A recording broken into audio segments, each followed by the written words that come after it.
The whispering caves of Mount Sorrel had claimed 17 lives in the past century, but Marcus Chen had nowhere else to run. His 6-month-old daughter Emma lay dying in his arms, her tiny chest barely rising as hypothermia crept through her fragile body. The blizzard outside raged with supernatural fury, trapping them in the limestone tomb where ancient symbols carved into the walls seemed to pulse with their own heartbeat. What Marcus didn't tell the authorities was that he wasn't just a desperate father fleeing a custody battle. He was a former archaeological linguist who'd spent years studying these very caves, translating warnings that spoke of entities dwelling in the deep places of the earth. He'd dismissed them as folklore until tonight. As Emma's breathing grew weaker, shadows began to dance where no light should cast them. Then she appeared, a woman with impossibly long arms that seemed to stretch like liquid darkness, her voice honey-sweet as she whispered promises of life for his dying child. But Marcus knew the old texts spoke of creatures who fed on desperate love. What price was he willing to pay to save his daughter's life? The woman stepped closer, her feet making no sound against the cave floor. In the flickering beam of his dying flashlight, Marcus could see her face, beautiful in an otherworldly way, with skin like polished marble and eyes that held the depth of centuries. Her arms, unnaturally elongated, moved with fluid grace as she extended them toward Emma. "She grows cold, father," the woman said, her voice echoing with harmonics that seemed to resonate in his bones. "Soon, the warmth will leave her entirely." Marcus pressed Emma tighter against his chest, feeling the terrible stillness that had begun to settle over her small form. Her lips had turned blue, and the soft mewling sounds she'd been making had stopped 20 minutes ago. He knew, had known for the past hour, that she was dying. "I know what you are," he whispered, his breath forming clouds in the frigid air. "The texts called you Marileth, the mercy bringer, the one who offers salvation to those who have lost hope." The creature's smile revealed teeth like pearls, too perfect to be human. "You read the old warnings well, scholar, but did you also read of my gifts, of the lives I have saved when no other power could?" Marcus had read those passages too, though they were fragmentary, damaged by time and translation. Stories of children pulled back from death's threshold, of impossible healings, of miracles that defied natural law. But every tale came with a shadow, a price paid in blood and soul. "What do you want?" he asked, though part of him already knew. "Nothing you cannot spare," Marileth said, gliding closer. Her arms stretched impossibly long, one pale hand hovering just above Emma's forehead. "A simple exchange, her life for yours when your time comes naturally. I ask for no immediate payment, only the promise that when death claims you, you will serve me in the deep places." The wind howled through the cave entrance, carrying with it the scent of snow and something else, something ancient and wrong. Marcus's flashlight flickered, the beam growing weaker. Soon they would be plunged into complete darkness, and Emma would slip away entirely. "There's more," he said, remembering fragments of text he'd puzzled over for months. "There always is with your kind." Marileth's laugh was like silver bells touched by frost. "Clever father. Yes, there is more. The child will live, but she will be changed, marked. She will see things others cannot, know things she should not, and when she comes of age, she will face a choice, to serve willingly or to fight what she has become." Emma's breathing had become so shallow that Marcus had to strain to feel it at all. Her skin was cold as winter stone, and her tiny fingers had gone completely blue. Outside, the storm raged with increasing violence, as if nature itself sought to claim them. "She's dying now," Marileth observed, her voice gentle despite the horror of her words. "In minutes, perhaps less, her heart will stop. But I can change that. I can fill her with warmth, with life, with breath that will last decades. The choice is yours, father." Marcus closed his eyes, feeling the weight of impossible decision. He thought of Sarah, Emma's mother, how she would never forgive him if he let their daughter die, how he would never forgive himself. But he also thought of the warnings in those ancient texts, the prices paid by desperate parents, the children who became something other than human. When he opened his eyes, Marileth was watching him with patient hunger. Her elongated arms swayed slightly, hypnotically, and her marble-pale fingers flexed with anticipation. Emma's chest rose once, barely perceptibly, then went still. Marcus felt his heart shatter as silence filled the space where his daughter's breathing should have been. The darkness pressed closer, and in that crushing moment of loss, he made his choice. "Save her," he whispered. Marileth smiled and reached out with arms like liquid shadow. The woman stepped fully into the flickering circle of torchlight, and Marcus felt his breath catch in his throat. She was beautiful in a way that seemed almost painful to look at.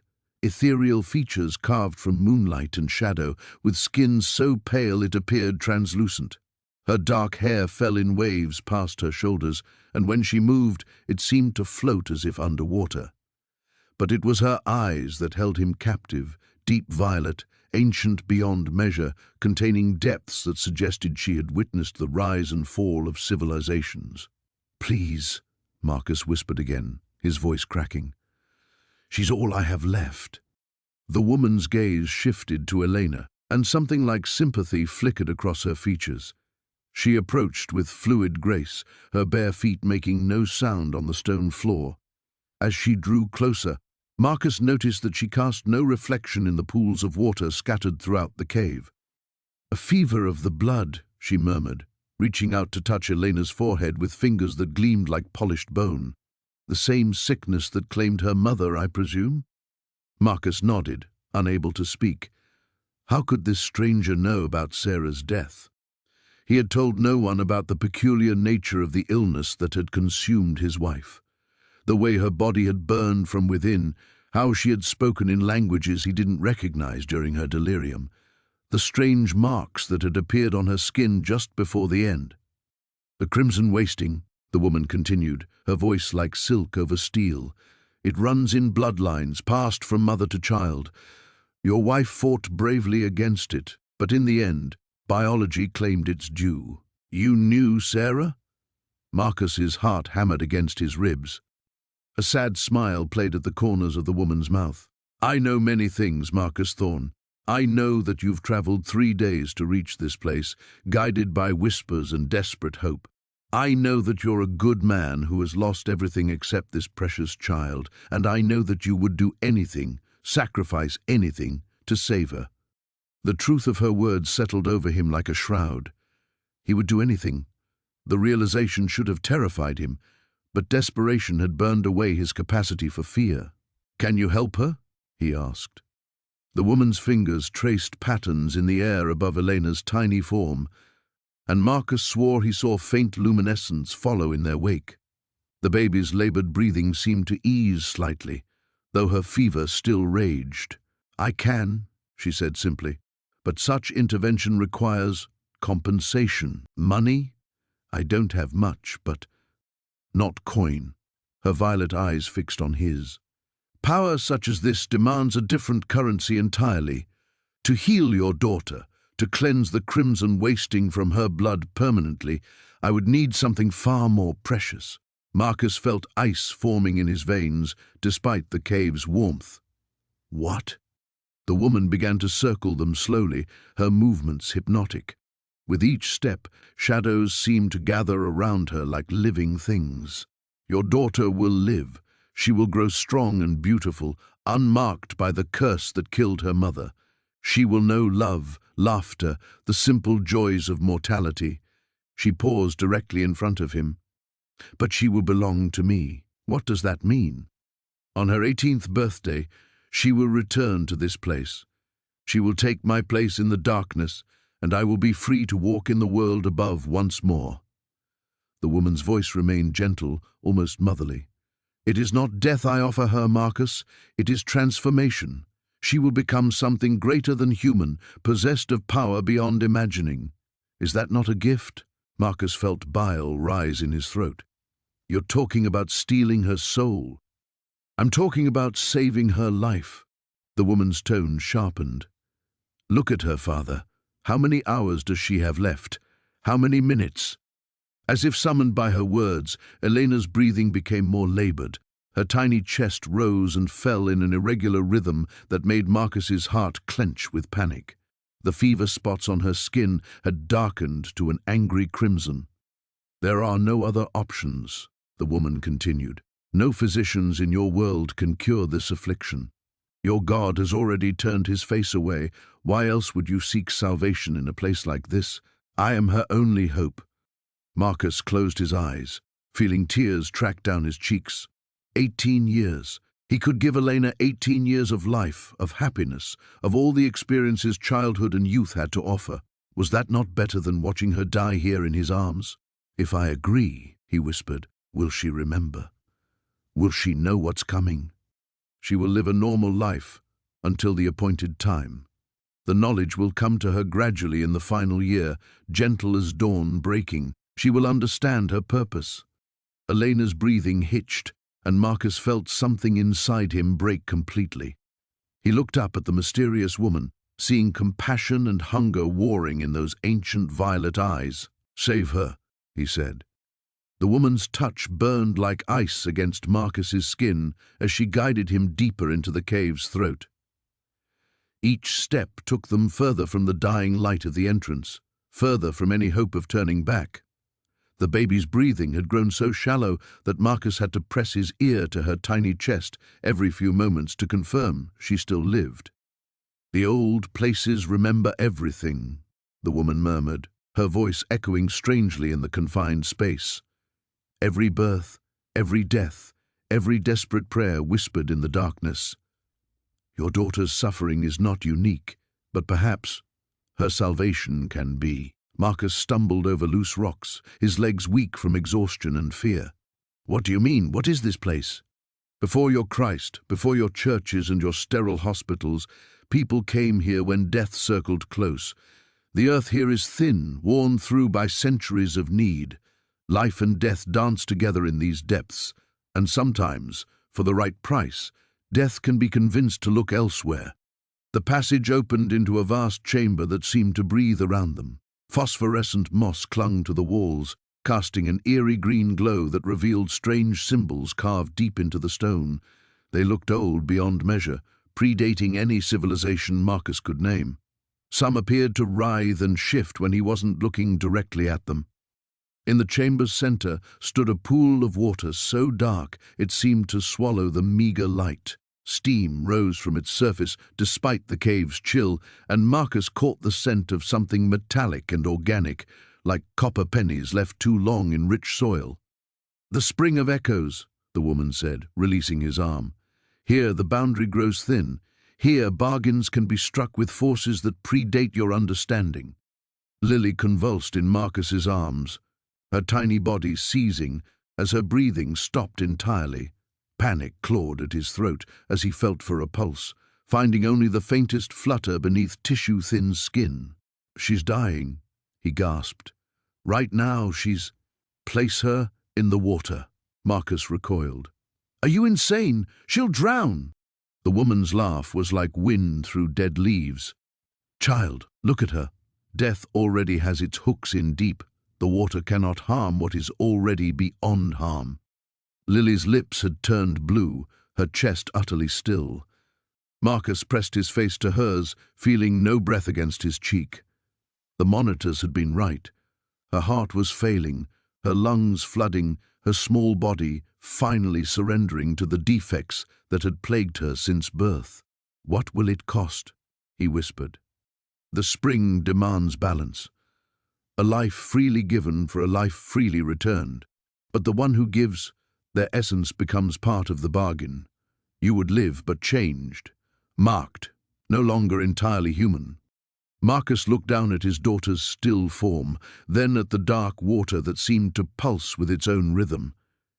"And if I refuse, then you bury your child and live with the knowledge that you could have saved her." The weight of the choice crushed down on him like the tons of rock above their heads. He thought of Sarah waiting at the hospital, probably pacing the corridors, wondering where he'd taken their baby. He thought of the empty nursery at home, the unused toys, the clothes that would never be worn. "Tell me exactly what happens," he said. The woman moved to the pool's edge, her reflection invisible in its black surface.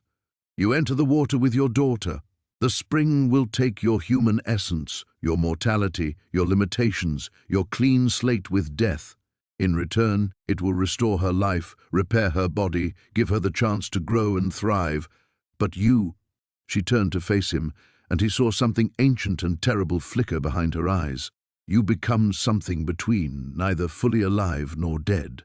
The spring's guardian, bound to this place and to the bargains it makes. Forever, until another desperate soul makes the same choice you face now." Marcus felt something break inside his chest as he looked at Lily's perfect, still face. Her father should have been able to protect her, to fix her, to keep her safe. Instead, he'd failed her at the most fundamental level. "The water will accept her?" he asked.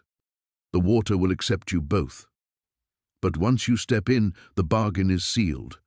There will be no changing your mind, no backing away from the price."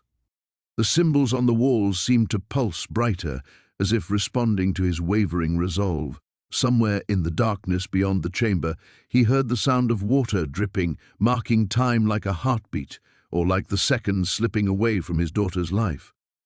Marcus stepped toward the pool's edge, his reflection finally appearing in its dark surface. For just a moment he looked older, haggard, his eyes holding depths that hadn't been there before. "What happens to her while I'm bound here?" he asked. "She lives. She grows. She never knows the price that was paid for her breath." The woman's eyes held depths that seemed to swallow light itself, and Marcus found he couldn't look away, even as every instinct screamed at him to run. Sarah's breathing had grown so shallow he could barely detect the rise and fall of her tiny chest against his palm. "What kind of help?" His voice cracked, desperation overriding caution. The woman stepped closer, her bare feet making no sound against the stone floor. In the flickering torchlight, Marcus could see she wore robes that seemed to shift between black and deep purple, as if woven from shadows themselves. Her pale skin appeared almost translucent, and when she smiled, her teeth gleamed too white in the darkness. "The kind that matters," she said, extending one elegant hand toward Sarah. "The kind that saves." Marcus pulled his daughter closer instinctively. "Who are you?" "I am someone who understands the weight of a parent's love." Her voice carried an accent he couldn't place, something ancient and musical. "I am someone who has walked these caverns since before your people built their first settlements above, and I am someone who can give your daughter what she needs most, which is life eternal." The words hung in the air like a physical presence. Marcus felt his heart hammering against his ribs as Sarah's breathing hitched, stuttered, then resumed in an even weaker rhythm. Time was running out. "That's impossible," he whispered, but even as he said it, he knew he was lying to himself. Nothing about this moment felt bound by the rules of the world he knew. The woman laughed, a sound like wind chimes made of bone. "Is it? Look around you, Marcus Thorne. You stand in a place where the boundaries between worlds grow thin. These caves have witnessed miracles and horrors in equal measure for millennia. What is impossible to those who dwell above means nothing here." She knew his name. He hadn't told her his name. "How do you know who you are?" She tilted her head, studying him with those bottomless eyes. "Your pain called to me long before you entered my domain. Desperation has its own voice, and yours has been screaming for weeks." Marcus looked down at Sarah's face, so pale it seemed to glow in the torchlight. Her lips had taken on a blue tinge that made his stomach clench with terror. Whatever this woman was, whatever she wanted, she was right about one thing. His daughter was dying, and he was powerless to stop it. What would you want in return? The question escaped before he could stop it, and he immediately regretted giving voice to the thought. The woman's smile widened, revealing teeth that seemed to go back too far in her mouth. Such a practical question. "I appreciate directness in desperate times." She moved closer, circling them slowly like a predator evaluating prey.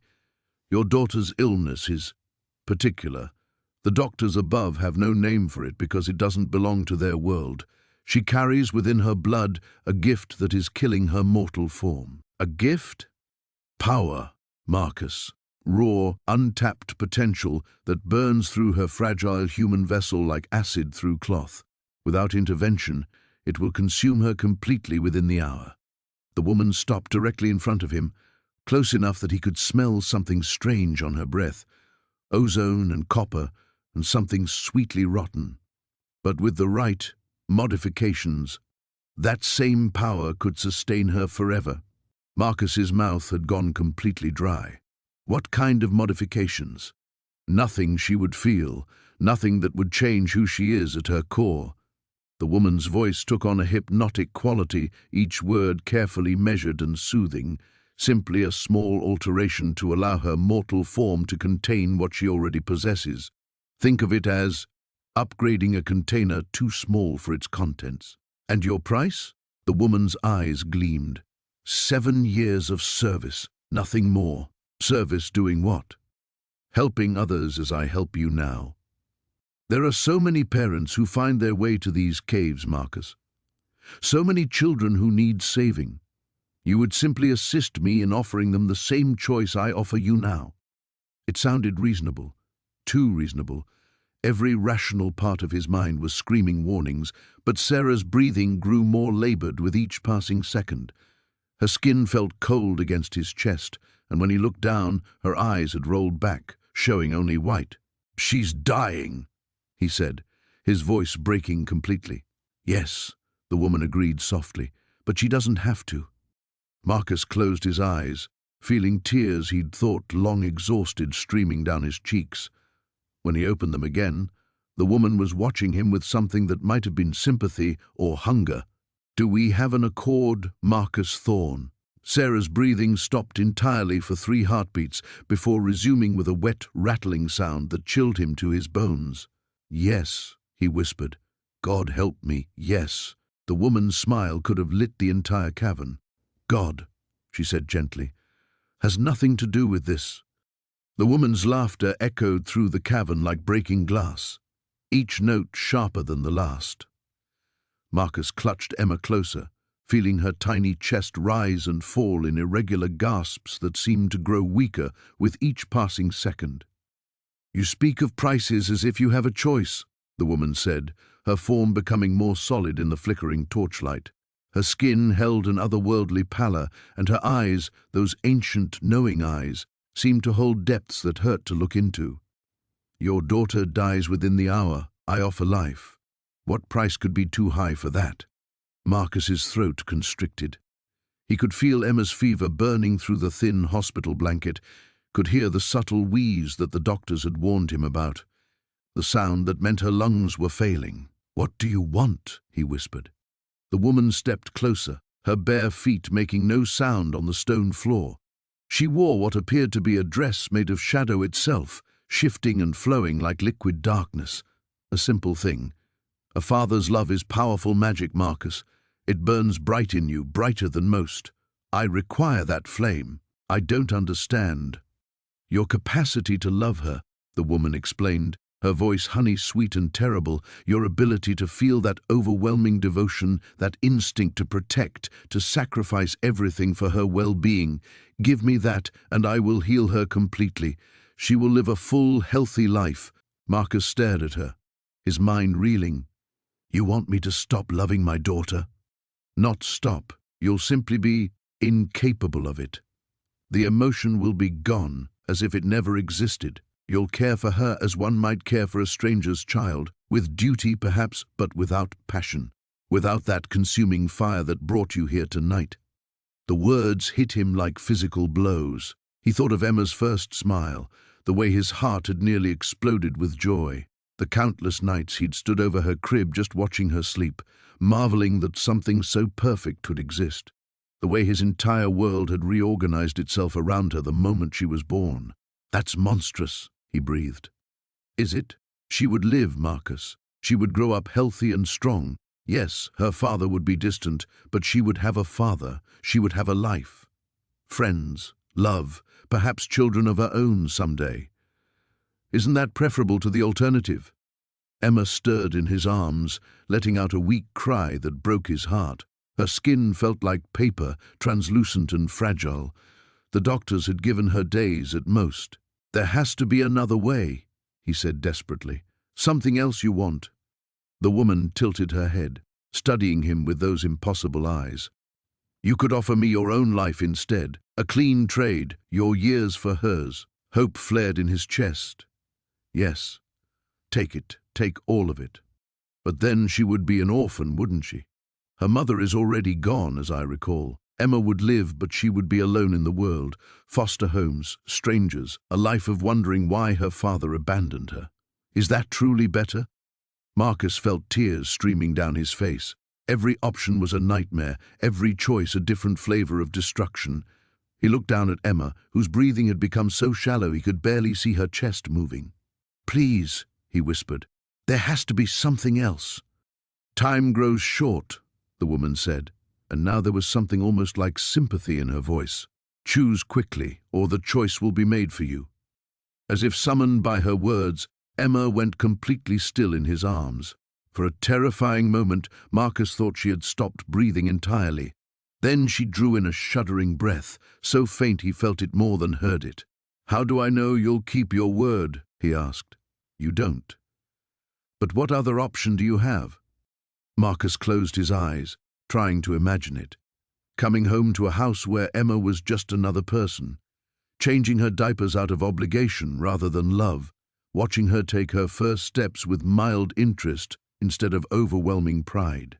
Never again feeling that fierce, protective instinct that made him want to tear the world apart for her.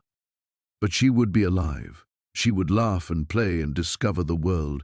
She would have birthdays and Christmas mornings and first days of school.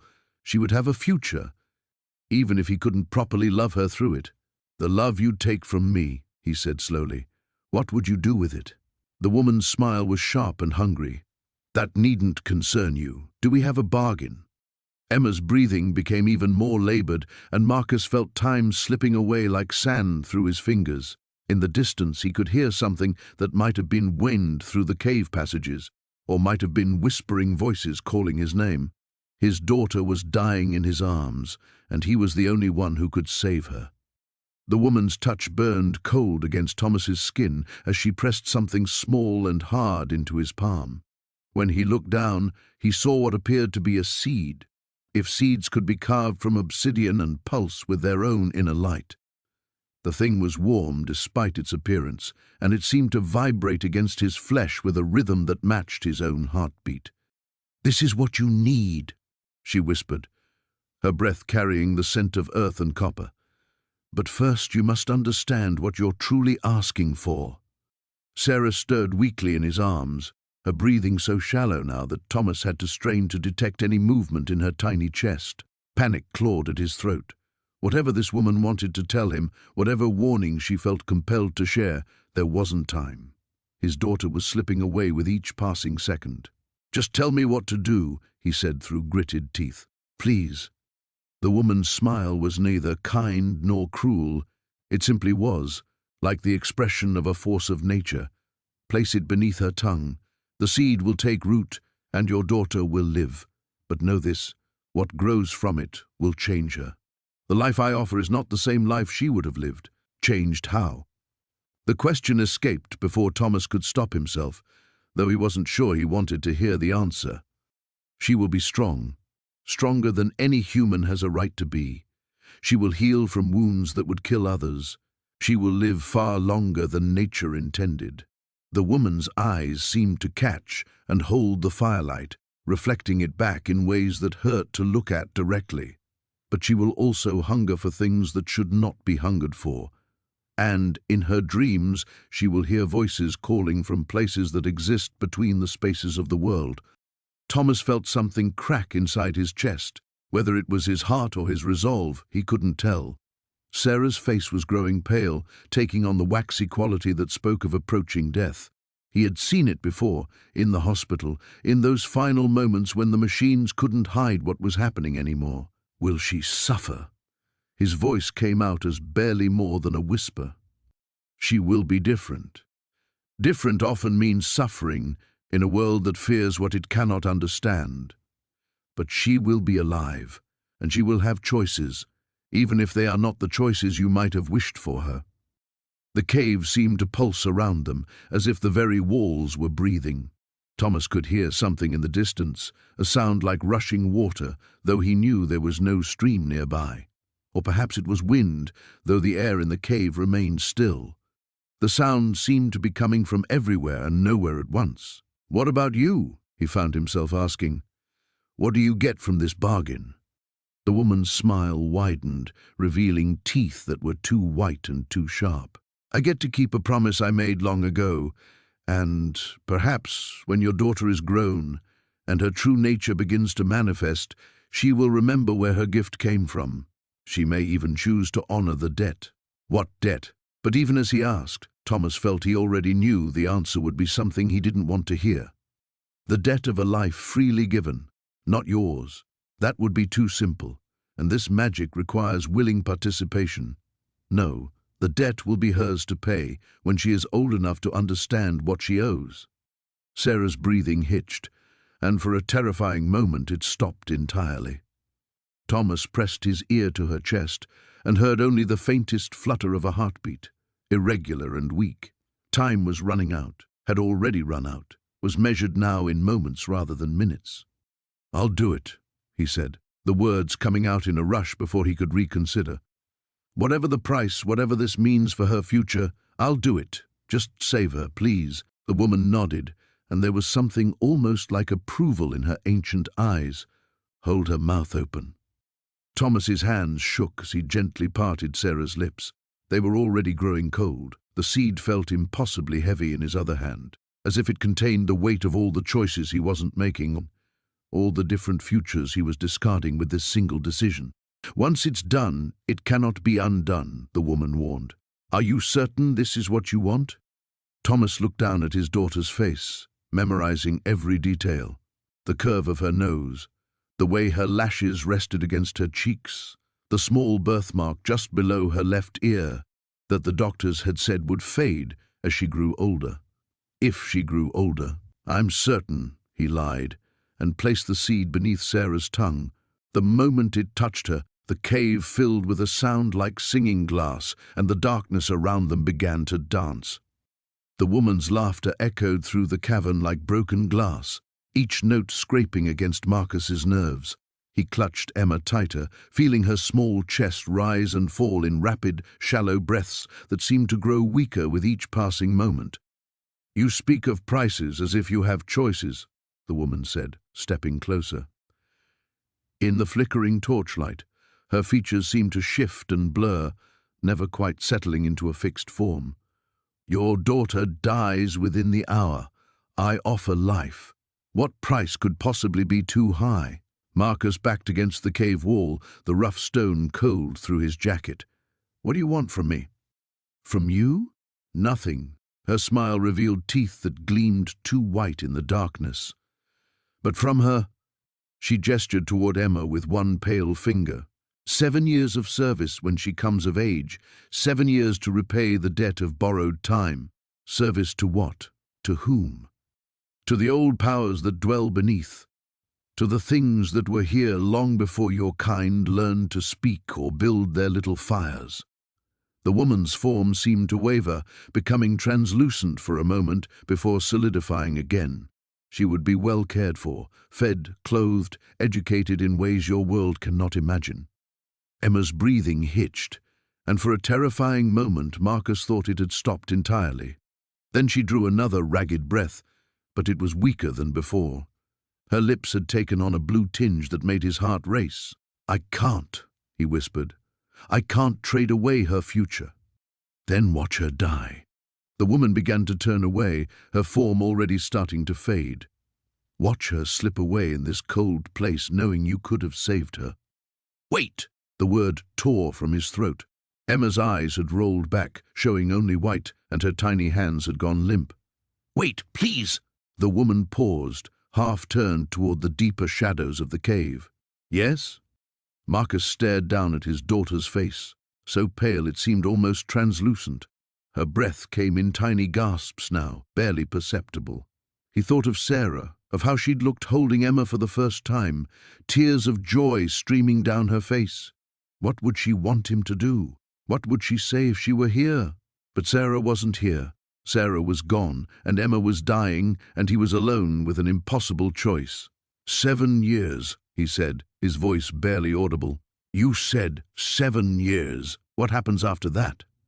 The woman smiled, and this time her teeth seemed sharper.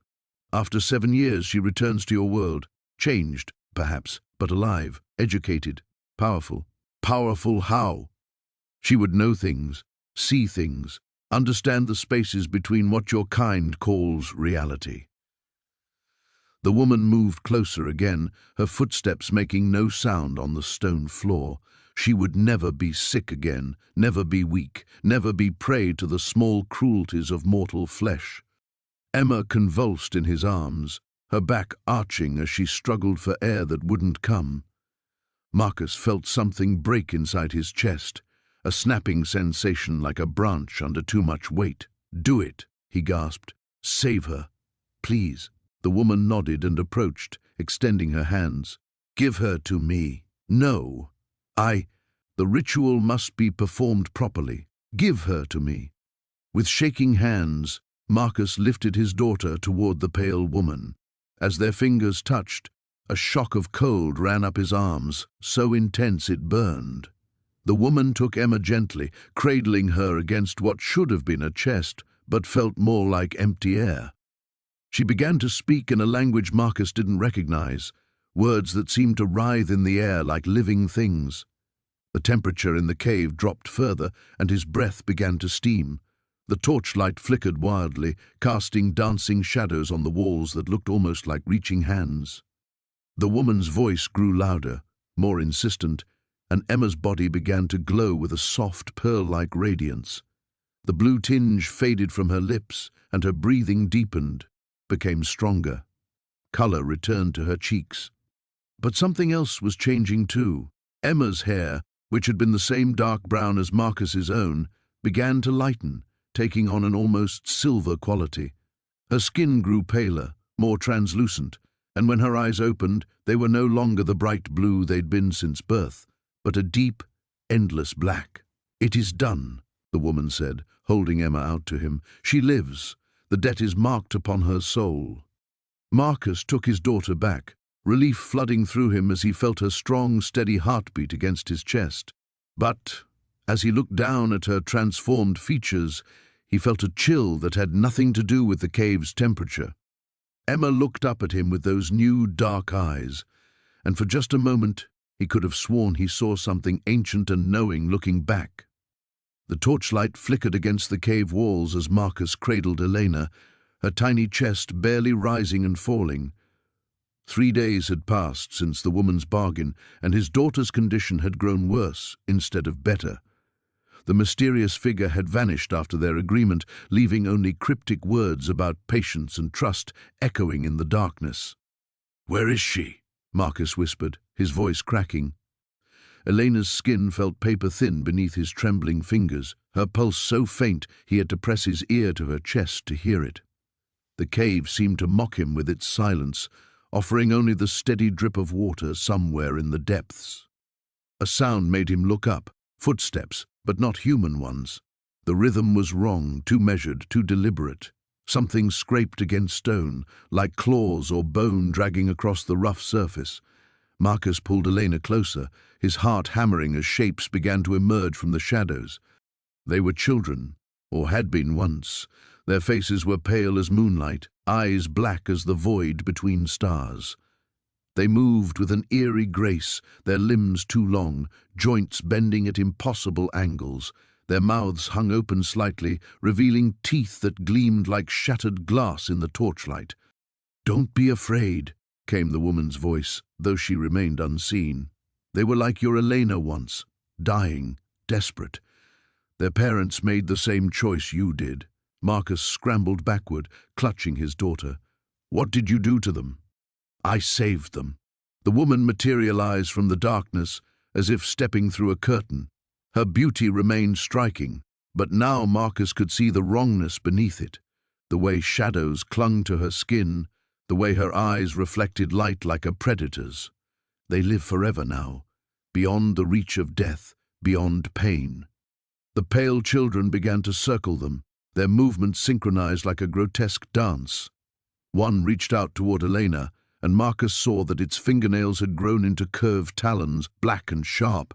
"Get away from her!" Marcus shouted, but his voice seemed to disappear into the cave's hungry darkness. "The transformation has already begun," the woman said, her voice carrying an ancient weight. "Can't you feel it? Your daughter's mortal flesh is dying, yes, but something eternal is taking its place, something magnificent." Marcus looked down at Elena in horror. Her skin was growing paler, taking on the same translucent quality as the other children. Her tiny fingers twitched, and he saw with dawning terror that her nails were beginning to darken and elongate. "You said you would save her," he gasped. "You said she would live." "And she will, forever and always." The woman's smile revealed teeth too sharp, too numerous. "As will you, Marcus. Did you think you could simply walk away after making such a bargain? The cave has claimed you both now." Marcus felt a strange coldness spreading through his own body, starting where Elena's transformed skin touched his. His vision began to shift, colors draining away until the world appeared in stark blacks and whites. Only the woman remained vivid, her true form now visible, something ancient and hungry, with wings like tattered shadows and eyes that held the weight of countless devoured souls. "You're a demon," he whispered. "I am what mothers pray to in their darkest hours," she replied. "What fathers beg for when medicine fails. I am salvation for those willing to pay the price." Elena stirred in his arms, and when she opened her eyes, they were no longer the soft brown he remembered, but deep, endless black. She smiled at him with teeth like broken porcelain, and Marcus felt his heart shatter and remake itself in the same instant. "Papa," Elena said, but her voice carried harmonics no human throat could produce. "I don't hurt anymore." The other children pressed closer, welcoming Elena into their eternal family. Marcus watched in numb shock as his daughter's transformation accelerated, her infant form stretching and changing into something that belonged to neither childhood nor death, but the shadowed space between. "You can fight it," the woman said, circling them with predatory grace. "Many do at first, but the cave is patient, and hunger always wins in the end. You'll feed soon enough." Marcus felt his own teeth beginning to sharpen, his fingernails darkening to match Elena's. The torchlight grew painfully bright, while the shadows called to him with seductive whispers. He understood now that this had always been the bargain's true nature, not healing, but transformation, not salvation, but damnation dressed in a parent's desperate hope. Elena reached up with her new talons and touched his face with impossible gentleness. "It's okay, Papa. We'll be together forever now." As Marcus felt the last of his humanity slip away like sand through his fingers, he realized that some prices were only revealed after they'd already been paid in full. The cave walls seemed to pulse with satisfaction, and somewhere in the darkness, new footsteps approached. Another desperate parent, drawn by promises of salvation. The cycle would continue, as it always had. The woman's laughter echoed through the cave like breaking glass, sharp and cutting against the stone walls. Thomas pressed his back against the cold rock, his infant daughter clutched protectively to his chest. The bundle in his arms had grown disturbingly still, her breathing so shallow it barely stirred the worn fabric of her blanket. "You think you can simply walk away?" The woman's voice carried an otherworldly resonance that seemed to come from everywhere at once. "The pact is sealed, Thomas Blackwood. Your daughter's life is tied to mine now, as is yours." Thomas's legs trembled beneath him. 3 days had passed since he'd accepted her bargain in this very cave, 3 days since she'd breathed life back into his dying child. But the price, God, the price was becoming clearer with each passing hour.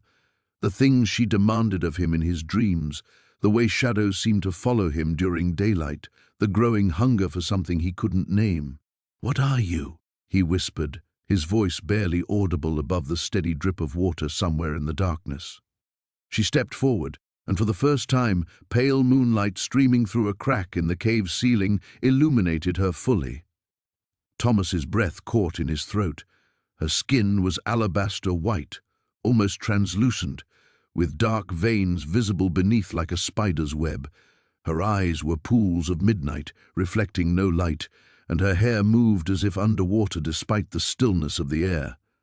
"I am what your kind made me," she said, her lips curving into a smile that revealed teeth too sharp, too many.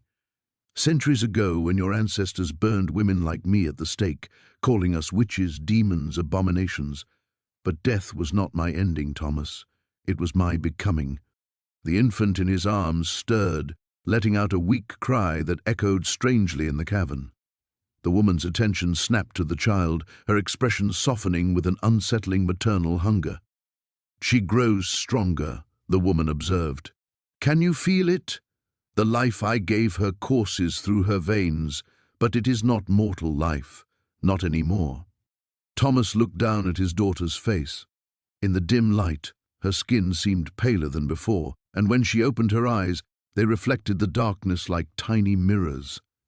Fear clawed at his chest, but beneath it was something worse, a growing understanding that there was no path back from what he'd chosen. "The ritual must be completed," the woman continued, circling him slowly. 7 days and 7 nights. We are only at the beginning. I won't let you hurt her." The words tumbled from Thomas's lips, hollow even to his own ears. "Hurt her?" The woman laughed again, the sound scraping against his sanity. "I am saving her, giving her power your kind cannot imagine, but the transformation requires sustenance." As if summoned by her words, shapes began to emerge from the deeper shadows of the cave. At first, Thomas thought they were animals. The movements were too fluid, too low to the ground to be human. But as they drew closer, he saw the truth that made his stomach lurch with horror. They had once been children. Pale, gaunt figures with elongated limbs and eyes like black pools crawled and skittered across the cave floor. Their movements were insect-like, unnatural, and when they opened their mouths he could see rows of needle-sharp teeth. "My other daughters," the woman said with genuine affection, "each one saved from death's door, just as yours will be. They hunger, Thomas, and you will help feed them." One of the creatures, a girl who couldn't have been more than 8 when the transformation began, reached toward him with fingers that had grown into claws. Thomas stumbled backward, but there was nowhere to go. The cave wall pressed against his spine, cold and unyielding. "The village below," the woman whispered, her breath suddenly at his ear though he hadn't seen her move. So many children, so many weak, sick little ones that no one would miss. You know where to find them, don't you? You've walked those streets, seen them begging, dying slowly of disease and hunger. Images flashed through Thomas's mind, not his own memories, but visions she was planting there. Dark alleys where homeless children huddled for warmth, orphanages where the weak were left to waste away, families so desperate they might be convinced to give up a child for a handful of coins. "No," he gasped, but even as he spoke, he felt his resistance crumbling. The thing in his arms that had once been his daughter stirred again, and he could swear he felt her growing colder, hungrier. "Yes," the woman hissed. "Tomorrow night, when the moon is dark, bring me 3, the youngest you can find. And Thomas—" Her fingers traced along his jawline, leaving tracks of ice. "If you try to run, if you try to break our bargain, your daughter will suffer in ways that make death seem merciful." The creatures in the shadows chittered with anticipation, their black eyes fixed on him with predatory patience. The morning light felt like an accusation as Marcus stumbled through the forest, his daughter Sarah pressed against his chest. Every step away from the cave should have brought relief, but instead a growing dread settled deeper into his bones. Sarah was alive, her breathing steady, her skin warm, yet something fundamental had changed. Her eyes, once the soft blue of summer sky, now held depths that seemed impossible for an infant.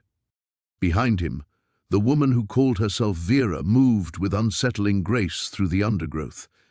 She made no sound, left no trace of her passage, as if the very earth welcomed her footsteps. When Marcus glanced back, he sometimes caught her watching Sarah with an expression he couldn't decipher, part satisfaction, part hunger. "Where are we going?" Marcus asked, his voice hoarse from exhaustion and fear. "To complete what we began," Vera replied, her voice carrying that same hypnotic quality that had drawn him into her bargain. "The ritual requires 3 days to fully take hold. Until then, the child exists between worlds." Sarah stirred in his arms, her tiny hand grasping at the air.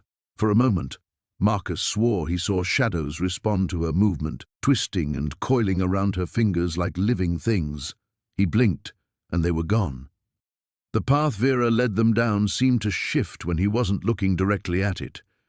Trees that had been on his left would suddenly loom on his right. Rocks appeared where none had been moments before. The forest itself seemed to be changing around them, or perhaps they were no longer walking through the same world they had entered. "What did you do to her?" Marcus demanded, stopping abruptly. "What was the price?" Vera turned, her pale eyes reflecting the filtered sunlight like mirrors. "Life calls to life, Marcus. Death demands payment. Your daughter lives because another has taken her place in the balance." "What other? Who?" A smile played at the corners of her mouth, but there was no warmth in it. "Does it matter?" she breathes. Her heart beats. "Is that not what you wanted?" Marcus felt sick. In his desperate moment, he hadn't asked the right questions. He had been a father watching his child die, and when salvation appeared, he had grasped it without thought for consequence. Now, in the growing daylight, the magnitude of his choice pressed down on him like a physical weight. Sarah made a soft sound, not quite a cry, not quite a laugh. When Marcus looked down at her, she was staring directly at him with an awareness that chilled him. Her eyes seemed ancient, knowing. She reached up with one small hand and touched his face, her fingers unnaturally cold. "Papa," she whispered. The word hit him like a physical blow. Sarah was only 6 months old. She shouldn't be able to speak, shouldn't even understand the concept of language. Yet her voice, though small, carried the same otherworldly resonance as Vera's. "This is wrong," Marcus said, backing away from both of them. "This isn't natural. This isn't my daughter." "She is exactly your daughter," Vera said, taking a step closer. "Every cell, every memory, every bond of blood and love, all preserved. But she is also more now. The gift I gave her will grow with her, make her capable of things you cannot imagine." "What kind of things?" Instead of answering, Vera gestured to a nearby tree. Sarah turned her head to follow the motion, and as she did, the tree began to wither. Its leaves blackened and fell, its bark cracked and peeled away until only a skeleton of dead wood remained. Marcus stared in horror as Sarah giggled, a sound that would have been delightful from any other child but now seemed like mockery of innocence. "She hungers," Vera explained casually. "Life sustained her in the womb, milk sustained her as a newborn. Now she requires different nourishment. You made my daughter into a monster. I made your daughter into something that will never again face death," Vera corrected. "She will grow, she will learn, she will love you as any child loves her father, but she will also need to feed." Marcus wanted to run, but where could he go? How could he explain Sarah's condition to anyone? How could he protect the world from what she might become, or protect her from a world that would destroy her if they knew what she was? "The choice is still yours," Vera said softly. "I can undo what was done. She will slip away peacefully, without pain. You can mourn her as you would have mourned her in the cave, and return to your life knowing you tried everything." Sarah looked up at him with those impossibly deep eyes, and Marcus saw something that broke his heart. She was still his daughter. Beneath whatever darkness now lived within her, he could still see the child he had carried through the forest dying in his arms, the child he had been willing to sacrifice everything to save. The realization settled over him like a shroud. He had already made his choice in that cave, and no amount of horror or regret could unmake it now. The screaming started at dawn. Marcus jerked awake on the cave floor, his body aching from sleeping on stone. The sound wasn't human, couldn't be human, yet it came from where Elena lay curled against the far wall. Her small form convulsed, back arching impossibly as another inhuman shriek tore from her throat. What's happening to her? Marcus scrambled across the cavern, but stopped short when he saw her eyes. They had turned completely black, not just the irises but everything, as if filled with oil. Dark veins spread like spiderwebs beneath her pale skin. The woman emerged from the deeper shadows, moving with that same unsettling grace. The transformation accelerates. Your daughter fights what she must become. Change her back. Marcus's voice cracked with desperation. This isn't what I wanted. You wanted her to live. She lives. The woman's smile held no warmth. Life takes many forms in the deep places of the world. Elena's body went rigid. Then she spoke in a voice layered with harmonics that made Marcus's teeth ache. The old hunger wakes. The covenant calls. Blood and bone, breath and soul. She's just a baby, Marcus whispered, reaching toward his daughter with trembling fingers. Do not touch her. The woman's command froze him mid-motion. The change is delicate. Your mortal contact could shatter her mind entirely. Another convulsion racked Elena's tiny form. Her fingernails had grown long and sharp, scratching gouges in the stone beneath her. When her mouth opened, Marcus glimpsed rows of needle-sharp teeth where none had been before. My God, what have you done to her? I have made her perfect, eternal, free from the weaknesses that plague your kind. The woman circled them both, her bare feet silent on the cavern floor. But perfection requires sustenance. What kind of sustenance? The woman gestured to the cave walls, and Marcus noticed for the first time the pale shapes embedded in the rock.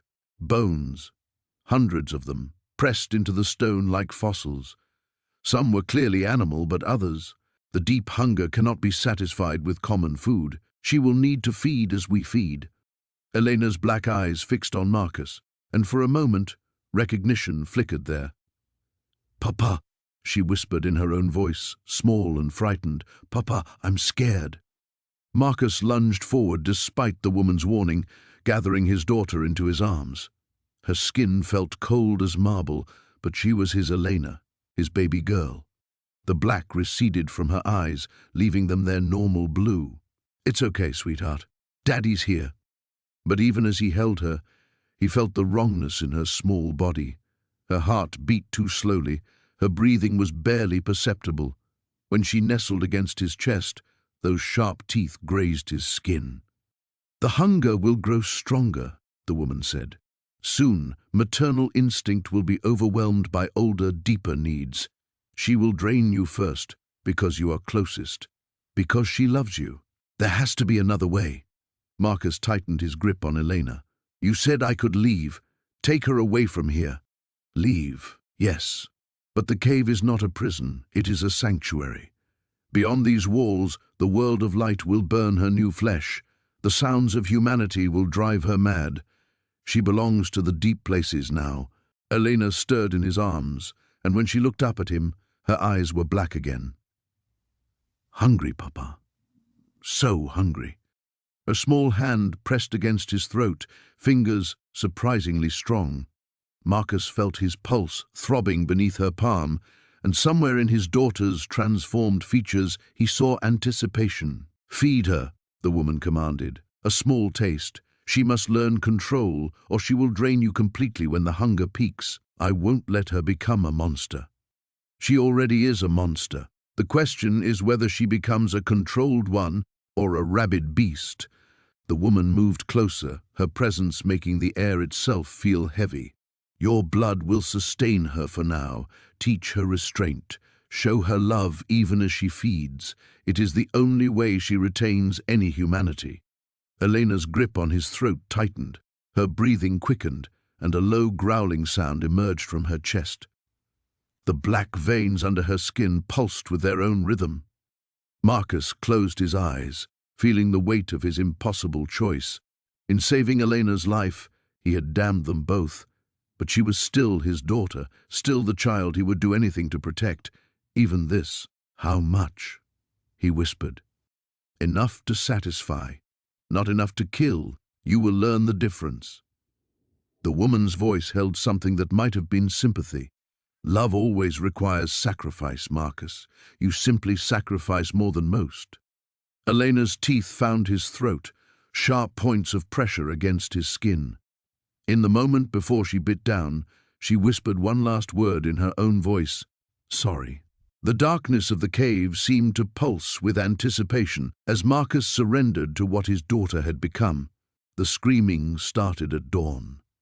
Marcus jolted awake on the cave floor, his heart hammering as Sarah's cries echoed through the stone corridors. But these weren't the weak, labored sounds of a dying infant. They were powerful, demanding, almost otherworldly in their intensity.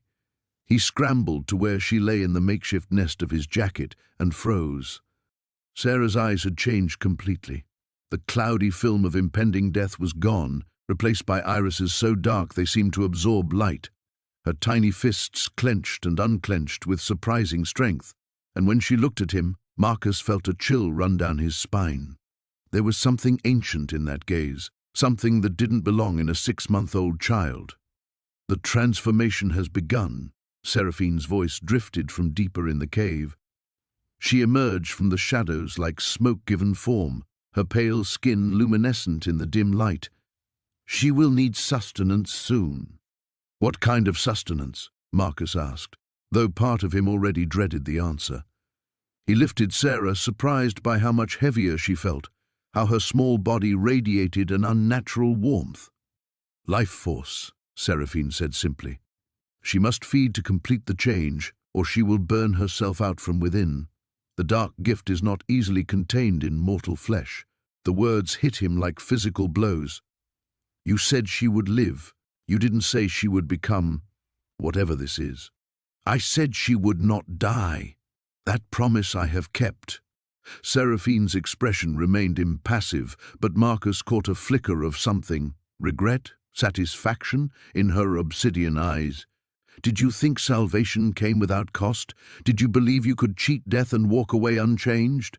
Sarah's cries intensified, and Marcus noticed the temperature in the cave beginning to drop. Frost formed on the stone walls, spreading outward from where she lay. Her breath came out in visible puffs, but her skin remained fever-hot against his chest. "How long do we have?" he whispered. "Hours, perhaps less. The hunger will only grow stronger." Seraphine moved closer, and Marcus caught her scent, earth and copper, and something that reminded him of deep winter nights. "There is a way to ease her transition, but you may find the price difficult to accept." "Tell me." "A willing sacrifice. Someone must offer their life force freely, understanding what they give. The gift will drain them slowly, feeding your daughter until she can sustain herself through other means." The implications settled over Marcus like a shroud. He looked down at Sarah, whose dark eyes seemed to bore into his soul. Her tiny hand grasped his finger with inhuman strength, and he could swear he felt something pulling at him through that touch, a gentle tugging at the core of his being. "She's already started, hasn't she?" he said. "She's feeding on me. The bond between parent and child makes it easiest. Your life force calls to her naturally." Seraphine's voice held no emotion. "If you do nothing, she will drain you completely within days. If you resist, she will die in agony." Marcus closed his eyes, feeling the truth of it in his bones. The exhaustion that had been building since he'd carried Sarah into this cursed place wasn't from physical exertion. It was something deeper, more fundamental. She was taking pieces of him with every breath, every touch. There has to be another way. "There is." Seraphine's smile was sharp as broken glass. "Others could feed her instead. Strangers who ventured too close to these caves. Children who wander from their homes. She would grow strong on their terror and desperation." "No." The word came out harder than Marcus intended. "Never." "Then you have made your choice." Seraphine inclined her head with something that might have been respect. "The willing sacrifice of a parent's love is potent. It will sustain her longer than you might think." Sarah made a soft cooing sound, and for a moment she seemed almost normal again, just a baby girl looking up at her father. But when she smiled, Marcus glimpsed something sharp and predatory in her expression, there and gone so quickly He might have imagined it. The frost on the walls continued spreading, and with each passing minute, Marcus felt himself growing weaker. Not physically tired, but diminished somehow, as if pieces of his essential self were being gently pulled away and consumed. It should have terrified him. Instead, he felt an odd sense of peace. This was what fathers did. They sacrificed for their children. They gave everything so their sons and daughters could live. The fact that his sacrifice was more literal than most seemed almost irrelevant. "How long?" he asked again. "With your willing participation, perhaps a year. Long enough for her to learn control, to find other sources of sustenance that don't require death." Seraphine paused. "She will remember you, Marcus. What you give her will become part of who she is." Marcus kissed his daughter's forehead and felt her hunger respond, drawing deeper. "Then, let's begin." The obsidian walls of the chamber seemed to breathe around Marcus as he cradled Emma's transformed body. Her skin had taken on an otherworldly luminescence, veins of silver threading beneath flesh that felt both familiar and alien. She was alive, more than alive, but the price of that vitality grew heavier with each passing moment. Seraphina stood at the chamber's edge, her ancient form shifting between shadow and substance. "The binding is complete," she whispered, her voice carrying the weight of eons, "but completion brings consequence." Marcus looked up from his daughter's face, noting how her eyes now held flecks of the same darkness he'd seen in Seraphina's gaze. "What consequences? You said she would live." "Live, yes, but not unchanged." Seraphina approached, her footsteps making no sound on the stone floor. "The essence I gave her carries memory, my memory. Soon she will know things no mortal child should know. She will hunger for things that will horrify you." As if summoned by the witch's words, Emma stirred in Marcus's arms. Her tiny fingers, now bearing the faintest trace of elongated nails, grasped at the air. When she opened her eyes, Marcus saw intelligence far beyond her months of life, ancient, calculating intelligence that made his blood run cold. "Papa," she whispered, though she had never spoken before.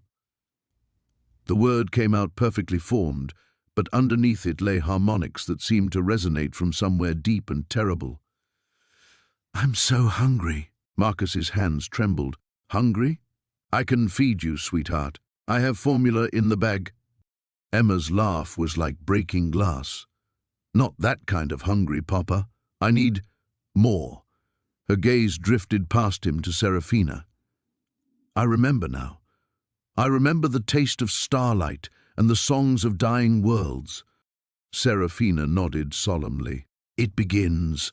The memories bleed through faster than I anticipated.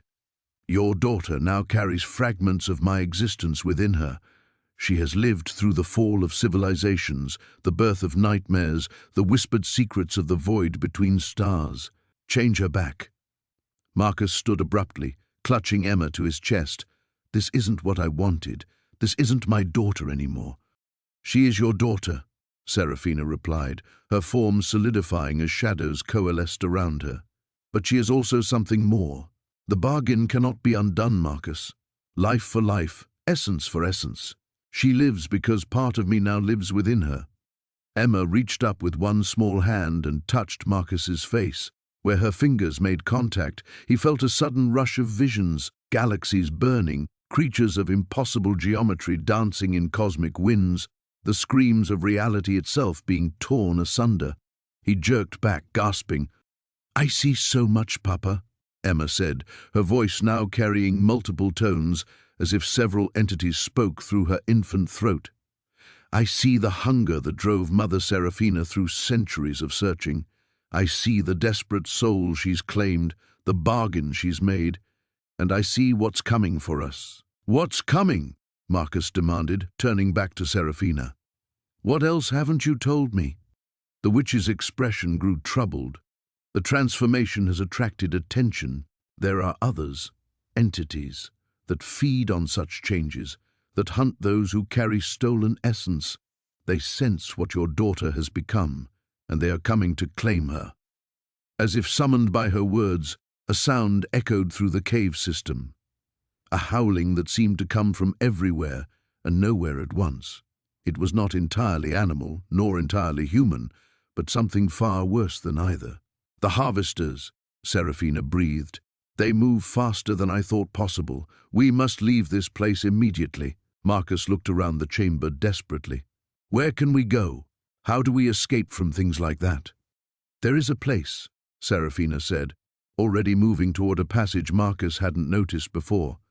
"But reaching it will require trust.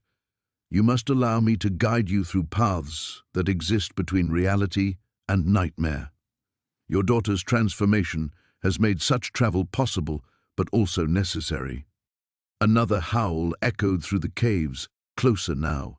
Emma began to whimper, but her cries held undertones that made the air itself seem to vibrate. "They smell the essence on her," Serafina explained, urgency creeping into her ancient voice. "To them, she is a beacon of stolen power. They will tear her apart to reclaim what they believe belongs to the darkness."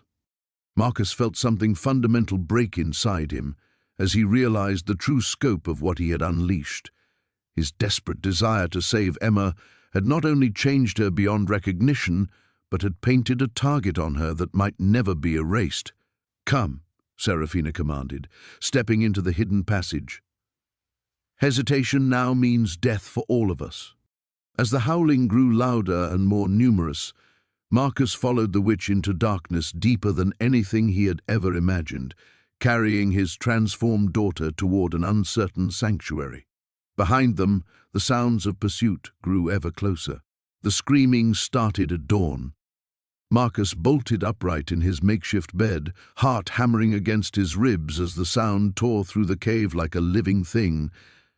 It wasn't Sarah's cry. He'd grown to know every nuance of his daughter's voice over these strange, twisted weeks. This was something else entirely, something wrong. The woman stood at the cave mouth, her silhouette rigid against the pale morning light. Her hands were pressed flat against the stone walls, fingers splayed wide, and from her throat came that inhuman shriek that seemed to vibrate through the very bones of the earth. "What's happening?" Marcus scrambled to his feet, instinctively moving toward Sarah's sleeping form. The infant lay peaceful in her nest of moss and cloth, apparently unaffected by the cacophony that threatened to split his skull. The screaming stopped as abruptly as it had begun. The woman's head snapped toward him, and Marcus felt his blood freeze. Her eyes, those depths that had seemed merely ancient before, now blazed with something that made his primitive brain scream warnings about predators and death. "They've found us," she said, her voice carrying harmonics that didn't belong in any human throat. "Who?" But even as he asked, Marcus felt the answer settling like ice in his stomach. The villagers, the priests, the ones who'd called the woman an abomination, who'd spoken of purification and holy fire. "The faithful always hunt what they fear," the woman continued, turning back to the cave entrance. "And they fear me most of all." Through the opening, Marcus could see movement in the distant trees. Torches flickered like angry stars in the growing daylight, and the sound of voices carried on the wind, chanting in the old language, words that seemed to make the shadows recoil. The woman began to change. It wasn't the gradual transformation Marcus had witnessed before, the slow revelation of her true nature. This was violent, desperate, like a butterfly being forced back into its chrysalis. Her human flesh rippled and bulged, bones cracking audibly as they reshaped themselves. The sound was wet and wrong, and Marcus found himself backing away despite everything she'd done for Sarah. "Don't," she snarled through a mouth that was becoming something else entirely. "Don't fear me now, not when I need you to trust me." "What do you need me to do?" Her answer came in a voice like grinding stone. "Run." The cave shuddered around them, dust raining from the ceiling as something massive struck the mountainside. The woman's transformation accelerated, her spine elongating, her fingers stretching into claws that could rend flesh from bone. But even as she became the monster from the villagers' nightmares, her eyes remained fixed on Marcus with desperate intensity. "Take Sarah. There's a passage at the back of the cave. Follow it down until you reach the underground river. Follow the water south until you see daylight. What about you? Something that might have been a smile twisted her inhuman features. I'm going to remind them why their ancestors built shrines to things like me. Marcus scooped Sarah into his arms, the infant stirring slightly but remaining mercifully quiet. The baby's skin was warm, healthy, a miracle that existed only because of the creature now growing to fill the cave entrance. The price, he said suddenly, remembering words spoken in darkness weeks ago. You said there would be a price for saving her. The woman, the thing, paused in her transformation, some echo of humanity flickering across her alien features. There is, she admitted, but not yet, not today. Before Marcus could ask what she meant, another impact shook the cave. This time, he heard voices much closer, angry, righteous voices calling for blood and purification. Go, the woman commanded, and now her voice was the sound of avalanches and earthquakes. Protect what I've given you, Marcus ran. The passage at the back of the cave was narrow, barely wide enough for his shoulders, and descended at a sharp angle that made his legs burn. Behind him, the sounds of battle erupted. Roars that belonged to no earthly creature, screams of terror and pain, and underneath it all, that chanting in the old tongue that seemed to chase him through the darkness. Sarah remained quiet in his arms, her small fingers gripping his shirt with surprising strength. In the blackness of the tunnel, Marcus couldn't see her face, but he could feel her warmth, hear her steady breathing. The woman had kept her promise. His daughter lived. But as he stumbled through the underground passage, guided only by the distant sound of running water, Marcus couldn't shake the memory of those final words. The price would come, eventually. It always did. Behind them, something roared in triumph or agony. He couldn't tell which. The sound echoed through the mountain like the voice of the earth itself, and Marcus quickened his pace, holding his miracle daughter close to his chest as he fled deeper into the darkness. The screaming started at dawn. Marcus bolted upright from his restless sleep, his heart hammering against his ribs as the sound echoed through the cottage walls. But it wasn't Elena's cry. This was something else entirely, something that made his blood turn to ice water in his veins. He stumbled to the window, pressing his face against the cold glass. The village below writhed in chaos. People poured from their homes, some clutching children, others dragging hastily packed belongings. Smoke rose from several buildings, but these weren't ordinary fires. The flames danced with an unnatural green hue, casting sickly shadows that moved independently of their source. It's beginning. Thorn's voice came from behind him, calm as still water. Marcus spun around. The woman stood in the doorway of Elena's room, her pale form seeming to absorb the morning light rather than reflect it. In her arms, his daughter slept peacefully, oblivious to the pandemonium beyond the walls. "What have you done?" Marcus whispered, though he already knew. The weight of understanding settled on his shoulders like a burial shroud. "I gave you what you wanted," Thorn replied, stepping closer. "Your daughter lives. She thrives. The fever that would have claimed her has been redirected." Through the window, Marcus watched as old Henrik collapsed in the street, his body convulsing as green veins spread across his weathered skin. The baker's wife, Maria, stumbled from her shop, her eyes rolling back until only the whites showed. Children wailed as their parents succumbed to something that spread like wildfire through the village. "You're killing them all," Marcus breathed. "Death was always coming to this place," Thorn said, her fingers gently stroking Elena's downy hair. "I merely chose its vessel. It could have been your daughter, such a tiny thing so easy for death to claim. Instead, I offered it a feast." The cottage door burst open with a sound like breaking bones. Father Willems staggered inside, his usually pristine robes torn and stained with something that might have been blood. His eyes, wild with terror and rage, fixed immediately on Thorn. "Demon," he gasped, raising a wooden cross with trembling hands. "I should have known. I felt the wrongness the moment she was healed." Thorn laughed, a sound like wind through cemetery stones. Your trinkets have no power here, priest. The old words mean nothing when a father's love has already opened the door. Willem's gaze shifted to Marcus, and the disappointment there cut deeper than any blade. Do you see what you've done? Do you understand the price of your selfishness? I saved my daughter, Marcus said, but the words felt hollow in his mouth. Outside, the screaming was growing fainter, not because it was ending, but because there were fewer voices left to scream.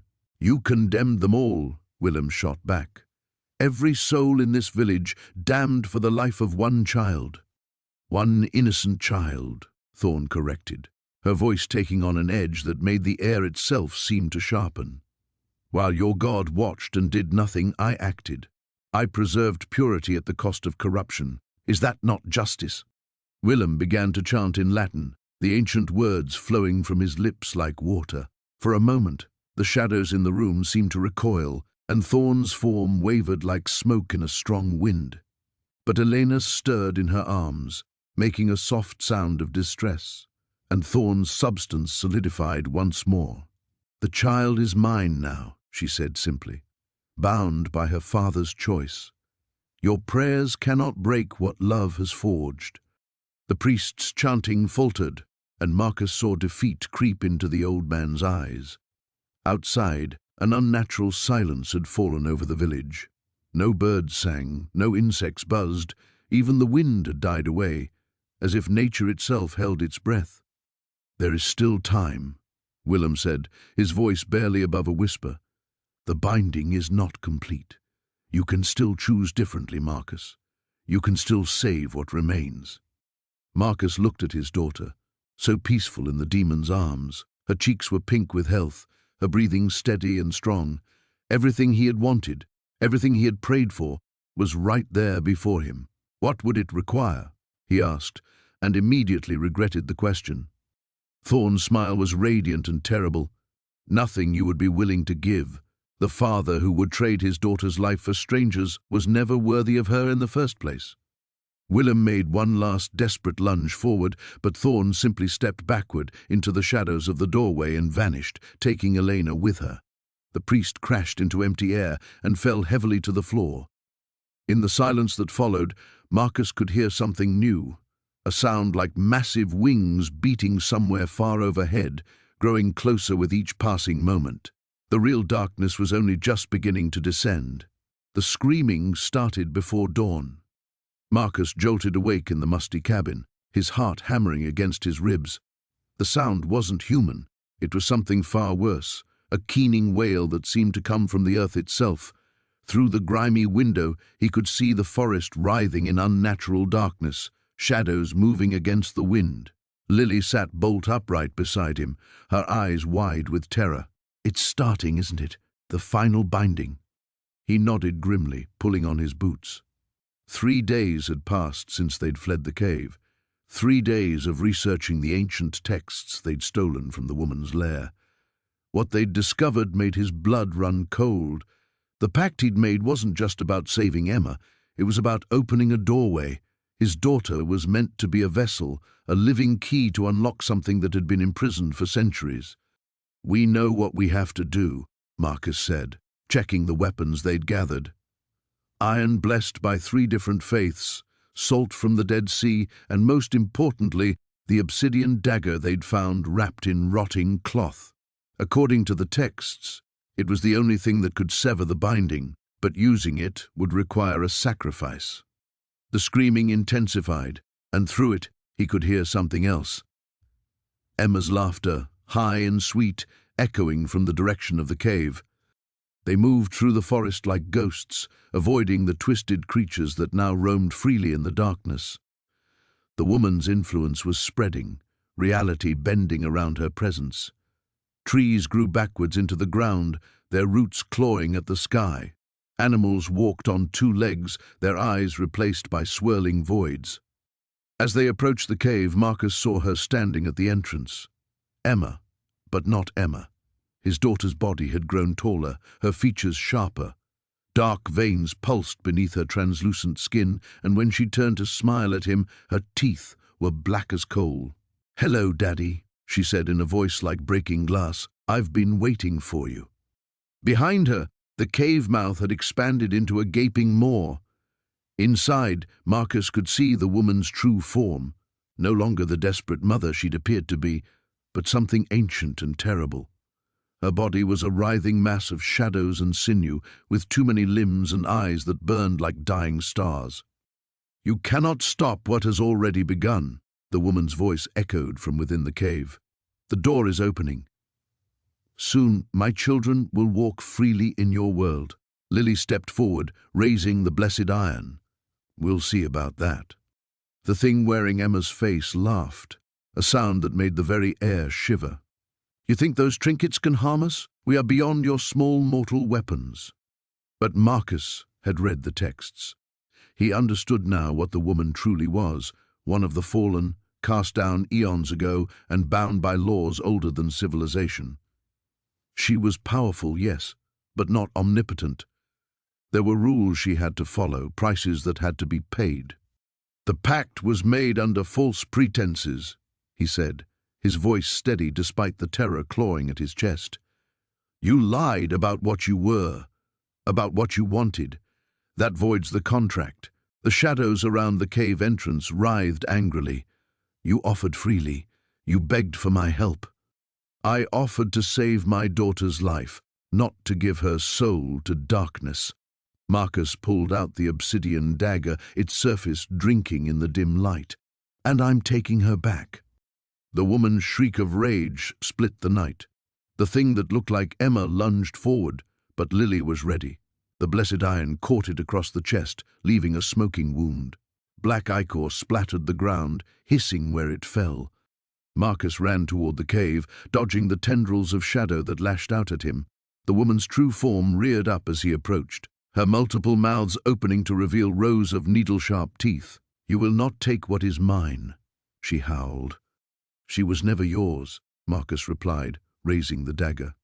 But instead of striking at the creature, he turned the blade toward his own chest. "I made the pact. I bear the responsibility. The bond was between us. Let it end with me." "No!"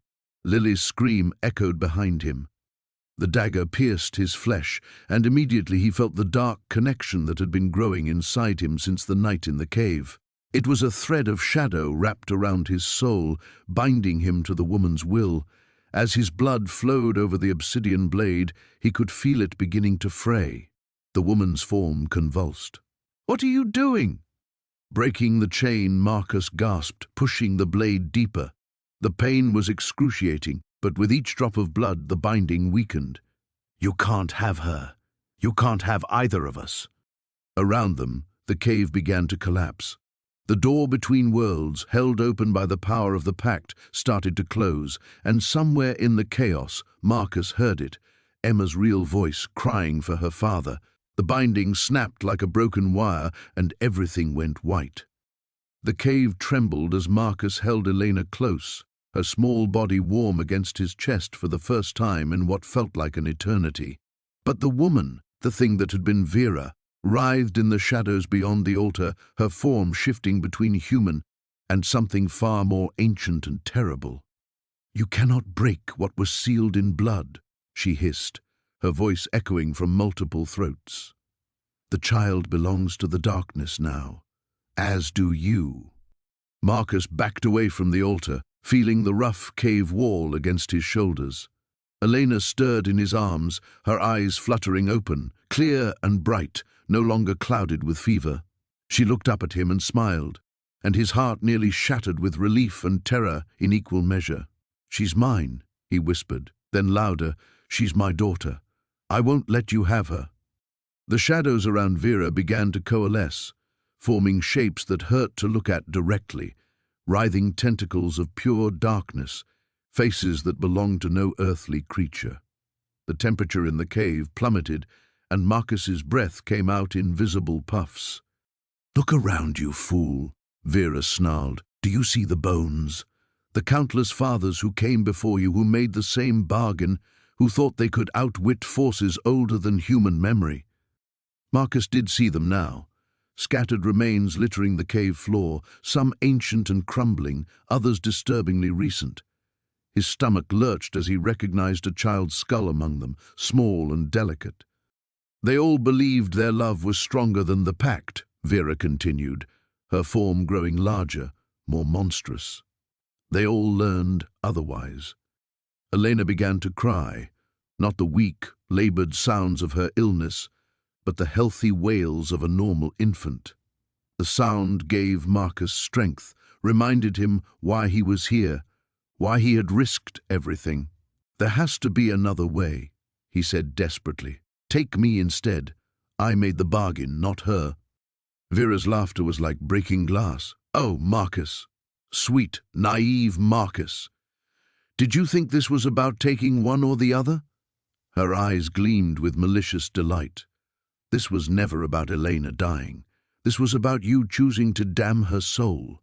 The moment you accepted my help, the moment you let my power flow through her, she became a vessel for something far darker than death." Marcus felt the blood drain from his face. "What do you mean?" "The child lives, yes, but look closer.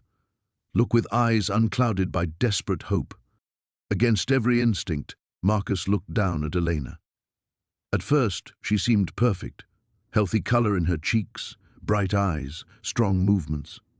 But then he saw it, a darkness behind her pupils, like black smoke swirling in the depths of her soul.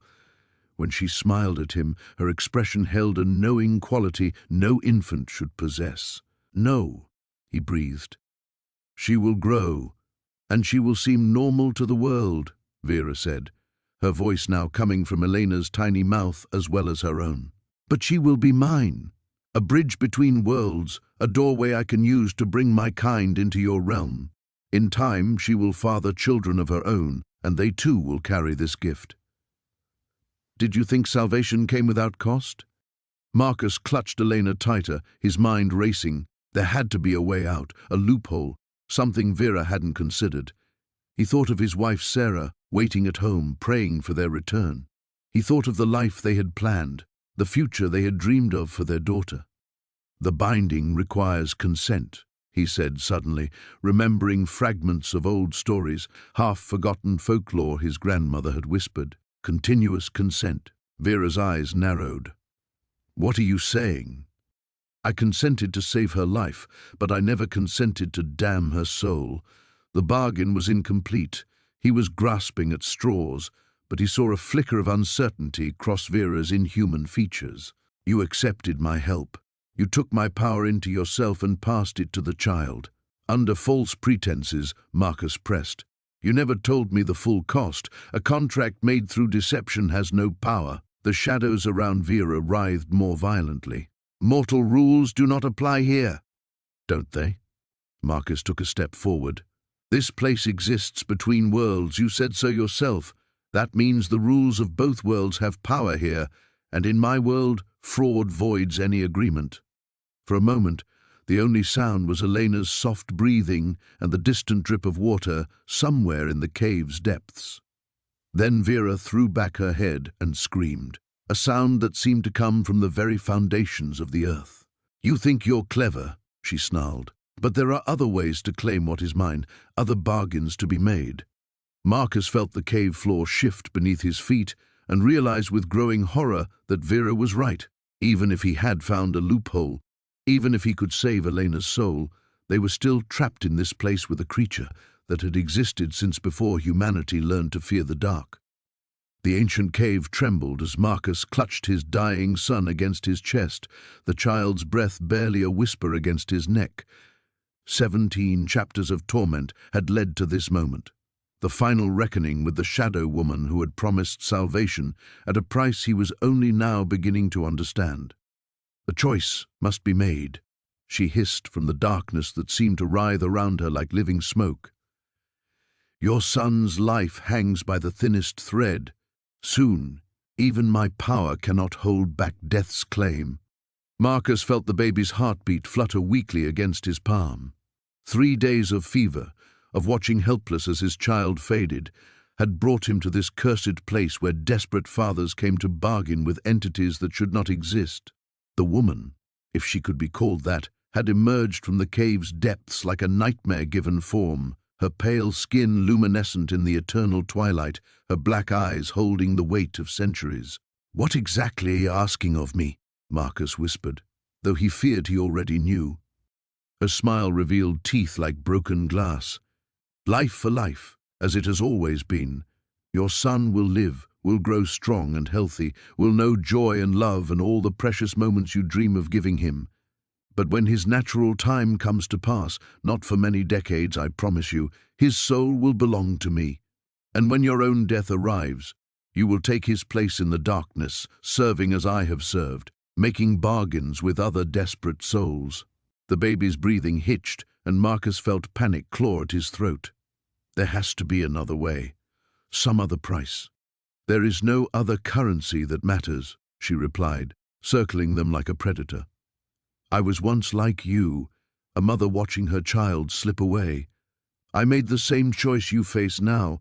I have served 300 years in these shadows, and I am tired, so very tired." Marcus studied her face and saw something he hadn't noticed before, a deep, aching sadness that matched his own desperation. "You want to be free. I want to rest." Her voice cracked with longing. "But the compact requires a replacement. The balance must be maintained." Behind them, deeper in the cave, Marcus could hear something moving in the darkness, wet, sliding sounds that made his skin crawl. The Shadow Woman's masters, perhaps, growing impatient with their negotiation. He looked down at his son's pale face, at the blue tinge around his tiny lips, and felt his resolve crumble. "If I refuse, then you will leave this place as you entered it, and your child will die within the hour. I will remain trapped here until another desperate soul finds their way to me. It may be years or decades." The baby's eyes fluttered open for a moment, unfocused but alive, and Marcus felt his heart break. He thought of his wife waiting at home, preparing for the funeral she was certain would come. Thought of the empty nursery, the unused toys, the future that would never unfold. "He'll have a good life?" Marcus asked. "A normal life?" "Better than normal. He will be healthy, intelligent, loved. He will bring you and your wife great joy. Only at the very end will the price come due, and by then—" She gestured to herself. "By then, perhaps he will understand, as I came to understand."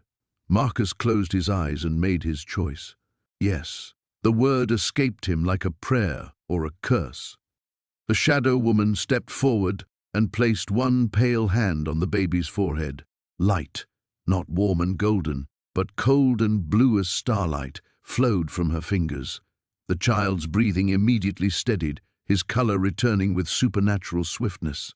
Marcus gasped as he felt the fever break, felt the strong, steady heartbeat against his chest. "It is done," she whispered, and Marcus saw her form already beginning to fade, relief evident on her inhuman features. "The compact is sealed. Raise him well, Marcus Chen. Love him fiercely. Make the years count." As she dissolved into shadow and memory, Marcus felt something settle around his shoulders like a heavy cloak, the weight of his new obligation, the darkness that would one day claim him. But as his son opened bright, healthy eyes and grasped his finger with surprising strength, he found he could live with that weight. The cave around them began to shift and change, the shadows receding as the ancient magic released its hold. Soon, he would emerge into sunlight with his miracle child, would return home to his wife's tears of joy and relief. They would have decades together, birthdays and holidays, first words and first steps, graduations and grandchildren. And at the end, when the price came due, perhaps his son would forgive him for the choice only a desperate father could make. The baby cooed softly in his arms as they walked toward the light.